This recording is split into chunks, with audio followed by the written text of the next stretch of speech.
Hi, I'm Hale. And I'm Alex, and we're going to do our mystery book reflection. So if you remember, like 2 months ago, I picked books for something that we called the mystery book reflection. I mean, not mystery book reflection, the mystery Book giving. Mystery book giving, that was what it was. So we rolled the dice and we picked out a category and page number, and that's the book that we had to read. So I got Knits and Verdanthe by Nicholas Sparks. And I got The Summer I Turned Pretty by Jenny Han. I read this book. Alex never read this before. She just gave it to me blindly. I was like, I need a romance. Here!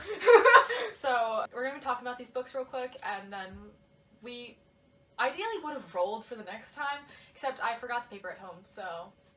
You'll see that in another video sometime soon. Yeah, very soon. So just lie in wait for now.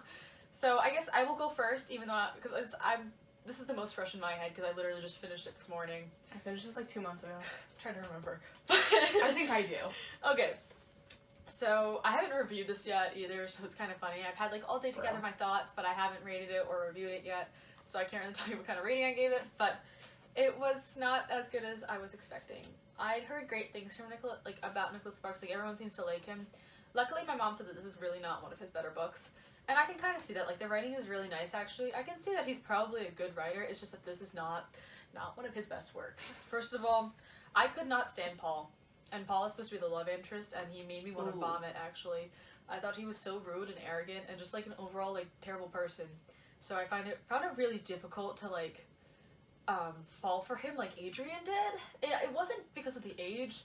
Like, it did not faze me that they were like in their 50s at all. Like, couldn't have cared less.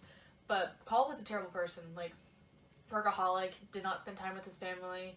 He was like an arrogant jerk, and I couldn't like him. It didn't matter that she was like, he's changed. No. He hasn't changed that much.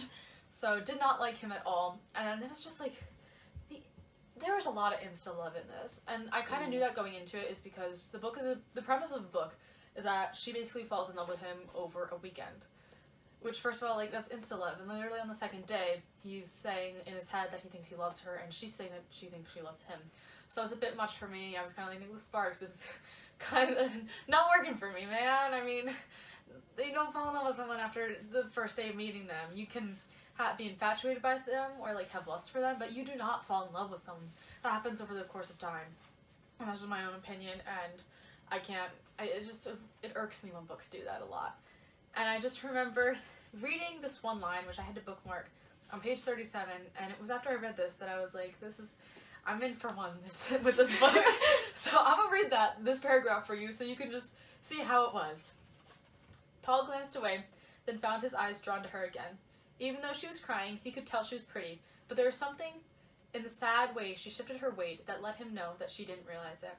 And that, he would always think when looking back on this moment, had only served to make her more appealing. And this line pisses me off because what it's saying is that girls who don't realize they're pretty are better than girls who do realize they're pretty and stuff, which I think is a bad message to be telling girls, especially if you have teenage girls who might have self-conscious issues reading this, because they might feel that they need to feel like they're not pretty, which I think is wrong. I think you should feel like you're pretty. And no guy is not gonna think you're unattractive because you think you're pretty. And that's all I have to say on that subject. So that just pissed me off, and I just had to mention it. But that's all I've got on Knits and Verdanthe by Nicholas Sparks, and I would not recommend it. Alright, so y'all know I'm not a romance person. Let's get real. I think I gave this book a 3... You gave it a higher rating than I thought you were gonna 3.25 or a 3.5. That's saying it's one of the better romances I've read. I still don't like it. I was shocked though. I thought I was gonna get a 1 star. True. Alright, so this book, I like the story. The story's kind of nice, but Belly was pretty freaking annoying. To be real. She's really freaking annoying. I just couldn't, like, there were parts of the book where I was like, okay, like, stop. Please stop. And then the book's setup is weird because it, like, has a chapter in, like, the present day, and then you, like, flip the page, and you're like, oh, age 13. And you're like, what is this? So she, like, goes back and, like, tells you, like, what had happened in previous years, and you wish she would just do, like, a prologue with, like, the background, and not these random chapters in the middle of the book. I was very confused sometimes. I was like, what am I reading? Got to that point, and then, the love interests, they were alright. Cam annoyed me, and he was supposed to be, like, the big, like, showstopper. Which one was Cam again? He was not one of the brothers. Oh, but he was like irrelevant. I mean, He was We all irrelevant. knew that she was gonna end up with one of the brothers. Oh yeah, he was like supposed to be like the showstopper love interest because it was like wasn't one of the brothers, and it was like he annoyed me. I didn't like him. And then the boys were alright. And then like the plot twist at the end was when it got good, and I was like, oh my god, like I kind of saw it coming, but I was like, it was heartfelt. So like even though it was predictable, it was heartfelt. So I recommend if you like a cute kind of romance, but.